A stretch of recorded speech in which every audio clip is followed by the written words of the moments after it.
Hey guys and girls, Bored Now back with you. On this video I'm going to be talking about the first two episodes of the new Amazon Limited series, Paper Girls. The episode 1 is called Growing Pains, episode 2 is called Weird Al is Dead. Full spoilers from the start of this review. So this is the new, as I said, limited series from Amazon. It's based on the graphic novels of teenage girls in the 1980s, and they're on the same paper route. It turns out they are the first females to take on that particular route, and they sort of band together. And first, there's a new girl played by Erin, who's of Asian descent, 4 hours after Halloween, and in this show anyway, that's sort of a big thing where the bullies come out and sort of start trashing the town, and they kind of go after girls. So these group of girls, so you've got Tiffany, you've got, I think it's KB, you've got Erin Mack, who's the other character, so they sort of team up to defend the town, to sort of stand up to this group of bullies on this one particular night. But then there's a twist where they end up being transported forward in time through some sort of portal, and they end up in the year 2019, and all sorts of things happen as Erin comes across her future self, played by Ali Wong, and they try to figure out how to get back to 1980s, but at the same time they start learning different things about what has happened to their future selves. More so in the case of, I think Tiffany's the other one who starts learning more about what happened to herself. But the second episode in particular really plays with that, really starts looking at them discovering more about their futures. Positive. I had a lot of fun with these first two episodes. It was really tightly written. I thought there was good chemistry between the leads, the way they sort of gelled off each other, and the acting was very natural. I think the actress playing Erin is quite the find. I thought she was really impressive, really sort of subtle and good at coming across as very awkward and nervous, but also when there was a bigger moment of drama needed from her, I think she did that really well. And I just got into like the feel of this rebellious group of teens, and this idea of like girls sort of grouping together to fight back against almost like a sexist sort of system. Now, I know there's been obviously comparisons to Stranger Things, and definitely there is that feel to it. Obviously, it's worth remembering it comes from like comics which like predate Stranger Things, I think, so being going on. But chances are it got greenlit because of the success of Stranger Things. It all feels like enough of its own thing, because what I would say one of the main differences is it's a little bit edgier than Stranger Things. It does have a bit more of a down and dirty sort of punky sort of feel to it. Obviously, once again, you've got like the 80s music, you've got heavy use of synth. Kuma in it, like you get really awkward scenes where a lot of times there will be like an edgy line which is sort of makes you laugh at first, but then you sort of, it's a little bit uneasy as well, and I think they do that really well. That seems quite authentic to the teen experience, and generally speaking, it's like well directed and it's got a decent style to it. I sort of like the touch of the sort of future scenes, and when they were going through this portal, having a more brightly lit up sort of palette to it. So that was well done, and I did like some of the ideas they were playing with in the future, and some of like the funny like situations that came out of that. So it's a decent mix. I mean, I wouldn't say it's perfect. I do have a couple of like nitpicks, but generally speaking, future. And it starts off with the Ali Wong character who plays like the older version of Erin, and she's in a room and she starts hearing some noise. and she's like freaking out, wondering what that was. And it's obviously the moment where the kids end up in like 2019 in a house. But then we cut away to like Paper Girls on the screen, and then we cut to the 1980s. It's off to a really strong start. Turn to the Ali Wong character as adult Erin at the end. So I really like the way they did that. But you get like a good snapshot of around the town and these different characters and their situations, and just a good feel. Obviously there's a certain amount of like messaging, political messaging. Erin looking at the newspaper, and you've got the whole thing going down with like Ronald Reagan and the Cold War, the Soviet Union. And one of the things about Erin is that she dreams of being in the White House one day. She dreams of going into politics. And there's this whole thing about that's why she's starting this paper route, because she wants to make enough money to get a start on the ladder and to support her mother. So I quite like that idea and the ambitions that she has. Bit of an edge to the early scenes, like there is a bit of suspense to it. It's not just all them sort of bouncing off each other, good but funny like conversations. Is like when they're riding around on bikes and they're sort of talking about Halloween, and they're talking about in the past what they've dressed as and stuff, and it's, you know, it feels like a realistic teenage conversation that Mac, because she says, you know, she was dressed as a Care Bear, and she's like, come on, I was like 4. But that's like just funny because Mac is the more sort of macho of like the group, and they all pretty much bring different stuff to the group. Now I'll say Mac is the hardest to like. I mean, she has a very sort of a lot of rage in her, and is very sort of moody, and is really frustrating at times. I mean, probably in a good way, but you know, at times she is very hard to like because she really puts up a lot of barriers and is very aggressive, and in your like interesting scenes with her, definitely. And as I said, there's some decent styles, some good suspense. There's a scene where they go to like where they think like this bully is gonna be, and they're like searching around in the basement, and it almost feels like a bit of a horror movie scene. So that was pretty gripping overall. And that's around the time where like the time travel stuff happens. And they end up in 2019, but they obviously don't realise it. And it sort of turns into a bit of a trippy show at that point, which I didn't really see coming, because Max starts freaking out and she ends up shooting Erin, and Erin obviously is in like quite critical condition. They're trying to get her to the hospital, and she sort of like goes into this different sort of like phase, this sort of fever type dream. And I mean, randomly Reagan appears to her in the dream, as in Ronald Reagan, which is very creepy and trippy, I've got to say. But yeah, it's like that sort of sequence does turn into something a little bit more trippy than like the rest of the episode had seen. But it keeps cutting in and out, and in the end they end up in you know, in 2019, but they're in like woods with these sort of like futuristic type warriors, and there's sort of shooting between these two rival gangs, and like they get caught in the crosshairs. And at one point KJ, she actually in self-defense uses like a weapon on one of them, and appears to kill him, although later on we find out he isn't dead.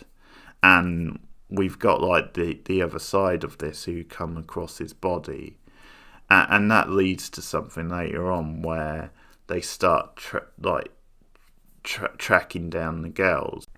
So they go to like Mac's place, and that's when it starts to twig that something's not quite right, because no one seems around and the place just looks completely different. So at one point Erin wants to leave because she's worried about her mother, and like she has responsibilities in her words, and it's a lot more like, I think for like an Asian family in like 80s America, it's much more of a scary place. But they actually like lock the door and say, no, sorry Erin, you can't go anywhere because we've got to stay here. You know, it's in our best interest to stay here where we're more likely to be safe. But so a whole thing sort of happens, and eventually they obviously, when things escalate again, when there's other stuff going on around the place, they obviously decide to go to Erin's, and that's when you get the big reveal, which, if you've seen the trailer, you sort of know. But the Ali Wong character is like Erin, but as an adult, and there's that great moment when the two worlds collide. So episode 2 is largely about that stuff and about like the future stuff, and these kids, you know, or these teens coming to terms with it. And as I said, it really plays with that. But the two reactions from like at the Ali Wong adult Erin, and then Erin and the others is just when they're starting to discuss what it is. Now, I'll say that Ali Wong is really good. She's really well cast. She really brings, you know, her sort of edgy comic type routine. But, you know, it's not too in your face. Like, she does feel like a real person. But she brings some good sort of deadpan, sarcastic sort of like quips to the whole thing. And you believe that she is this, you know, quite highly strung sort of character who's just freaked out by this whole thing, as you would be. She's got a real energy to her. But as I was saying, the two reactions, like, and the way it cuts between them is really good. Like, the girls are debating what this could be, whether they're dead, and one of them says, well, we would be in hell if we were dead. Very cynical, like, perspective there, than they would actually end up in hell. And then they start saying, well, it could well be time travel.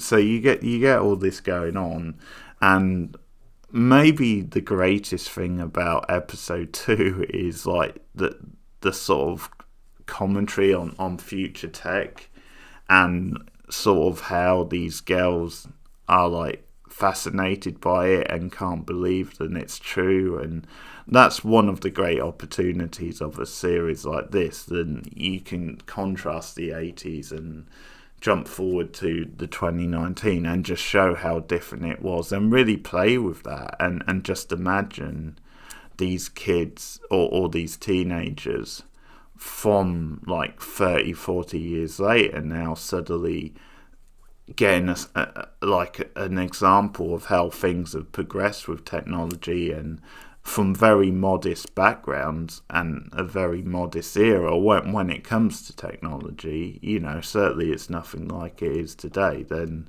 they just can't believe it. But the episode really plays with that. But the best gag in the episode is when they start debating, and it's like, well, who, like, I think it's either Mac or one of the others, like, sarcastic, like, well, who are we gonna call Future Time Travel 911? And of course the Alexa device, whatever it is, starts up saying, do you want me to call 911? And they freak out because, of course, they don't understand. They've never seen a device like this in the 80s. And they're like, whoa, future robots do exist.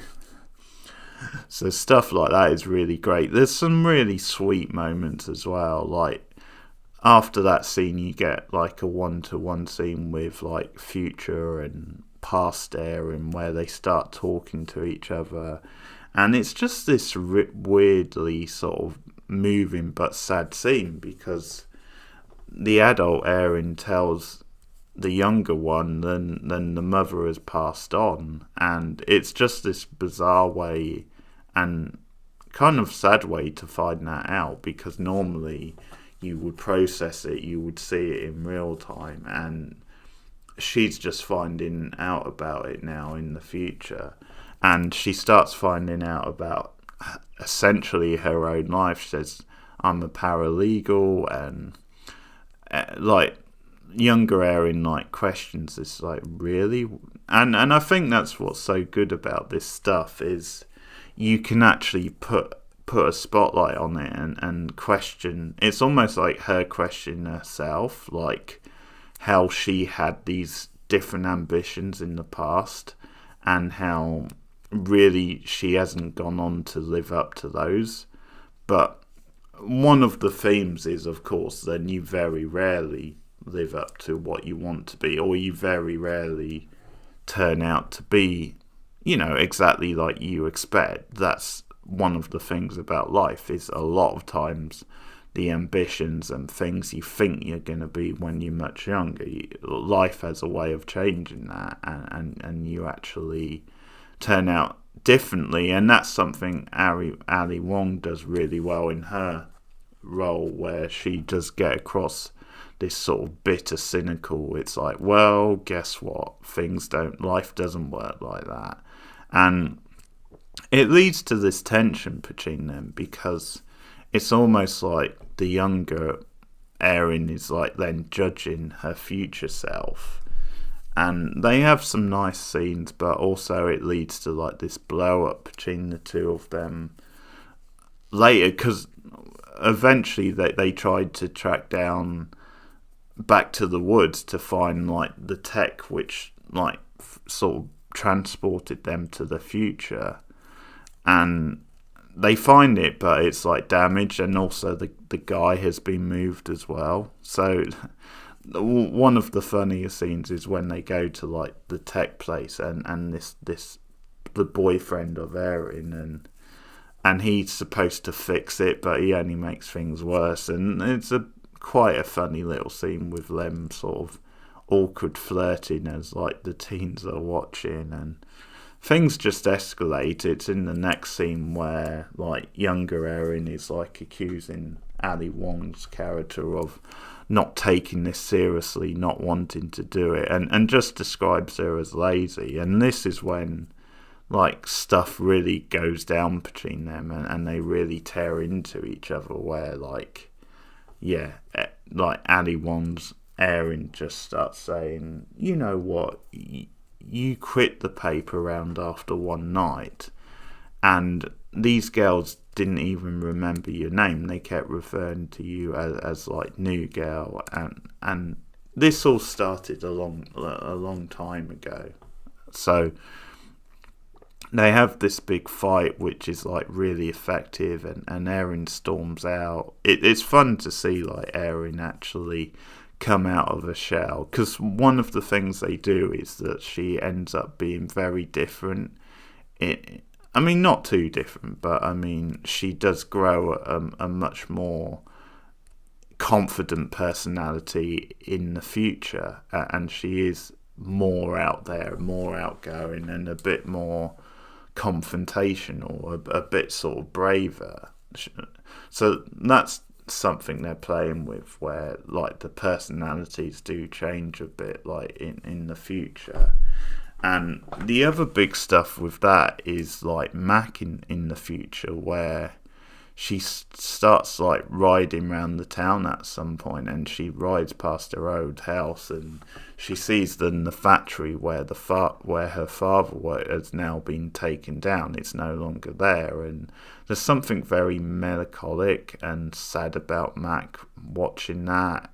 But also she starts to wonder if the future might be better off, because at one point she finds out that her brother has been very successful. Like, you know, he's a big businessman now, and yeah, there's that difference between the group, where the others seem to have a lot of nostalgia for the 80s, and it's like they want to get home, but Mac is very cynically saying, well, maybe the 80s wasn't so great after all, and maybe the future works out better. So maybe we should stay in the future.